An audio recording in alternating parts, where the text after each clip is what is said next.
Amados irmãos, a graça e a paz de Deus, nosso Pai, o amor de Jesus Cristo, nosso irmão, e a comunhão do Espírito Santo estejam convosco.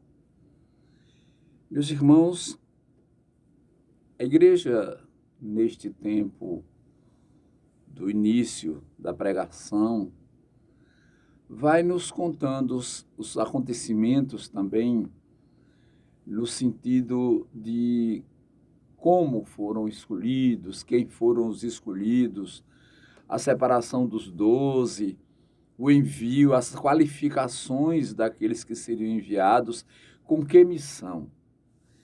Então, hoje, nesta sexta-feira, o Evangelho nos conta exatamente do como Jesus separou os 12 apóstolos e quais os que foram separados.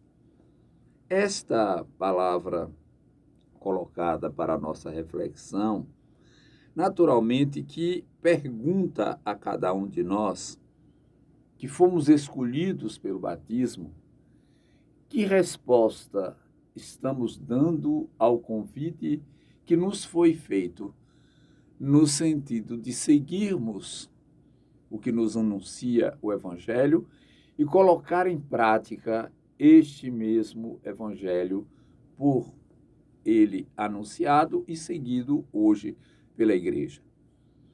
Então, nós temos aí esta pergunta a ser respondida.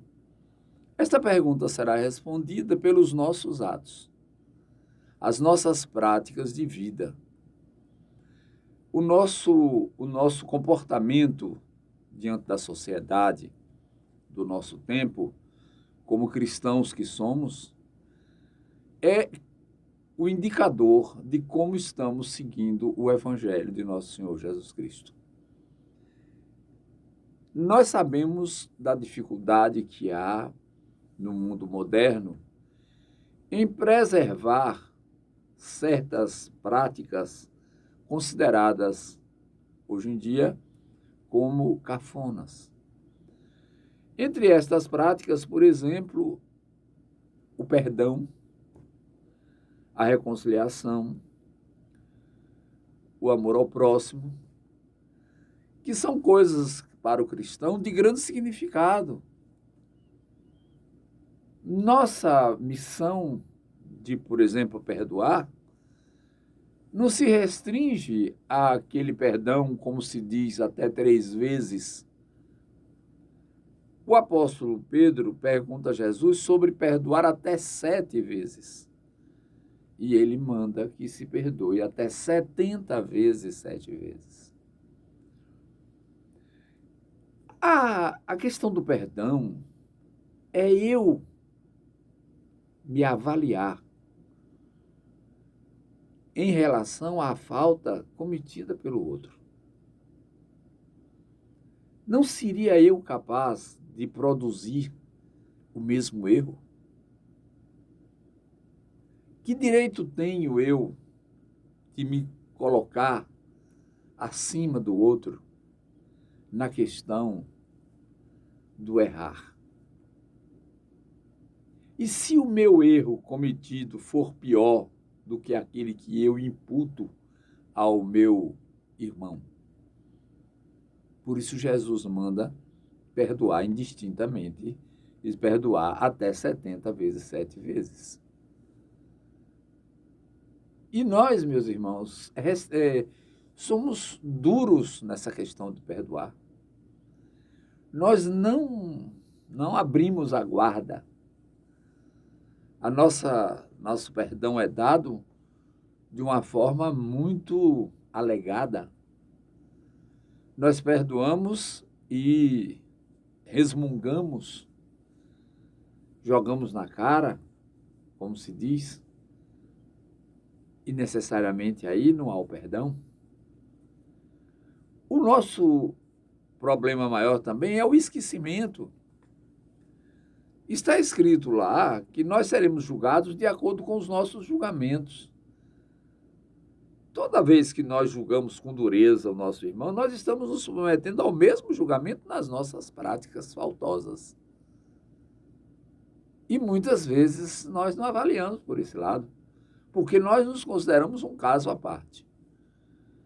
Essa consideração de que somos um caso à parte tem prejudicado a nossa carreira cristã, porque nos impede de seguir em plenitude a palavra do Evangelho de nosso Senhor Jesus Cristo. Amai-vos uns aos outros, como eu vos amei. Meus irmãos, há um jargão dito aí pela música popular brasileira, por exemplo, que quem ama perdoa. Isto, necessariamente, meu irmão e minha irmã, é uma reprodução do que nos ensina a palavra de Deus. Nós não podemos dizer que amamos ao nosso próximo se não somos capazes de perdoar. Então, quando nós somos escolhidos, como hoje Jesus escolheu os 12 apóstolos, aqueles que seriam seus mensageiros para anunciar o reino de Deus, e esta palavra é reproduzida, o reino dos céus está próximo, ele escolheu dando a eles o poder de perdoar, o poder de curar, de libertar dos demônios. Mas, principalmente, era preciso que eles tivessem a postura do perdão. Que eles não fossem rancorosos. Que eles não fossem capazes de apontar o irmão. Porque senão estariam desqualificados para a missão. Então, nós precisamos avaliar se estamos nos qualificando ou se estamos perdendo naturalmente a nossa qualificação como filhos e filhas de Deus, como irmãos em Cristo. A palavra nos ensina que é preciso dispensar vingança, ódio da nossa vida, porque isso não constrói absolutamente nada. Mas nós, às vezes, adoecemos, passamos a vida inteira, meus irmãos e irmãs, resmungando em cima de mágoas, de ressentimentos, de rancores e adoecemos. E as doenças como diabetes, a depressão, o síndrome do pânico, o medo, coisas que nos atormentam, a hipertensão. E nós nos submetemos ao remédio, nos submetemos ao tratamento e às consequências, mas não nos atemos ao perdão. Não nos abrimos ao perdão. Meus irmãos, precisamos refletir. É preciso abrir o coração ao amor para ser o missionário de Cristo. Se não soubermos amar, não sabemos, consequentemente, orar, não podemos nos apresentar diante de Deus, pois não temos nada para oferecer. É preciso amar, é preciso perdoar para estar em sintonia com o Evangelho de Cristo. Então, sigamos o que nos diz a palavra, sigamos o que nos diz o Evangelho do Senhor. Sejamos solícitos na prática daquilo que Ele nos ensinou e assim nos qualificaremos para a vida eterna. Que o Senhor nos abençoe a todos, em nome do Pai, do Filho e do Espírito Santo. Essa bênção desça sobre nós e permaneça para sempre. Vamos em paz, meus irmãos e irmãs.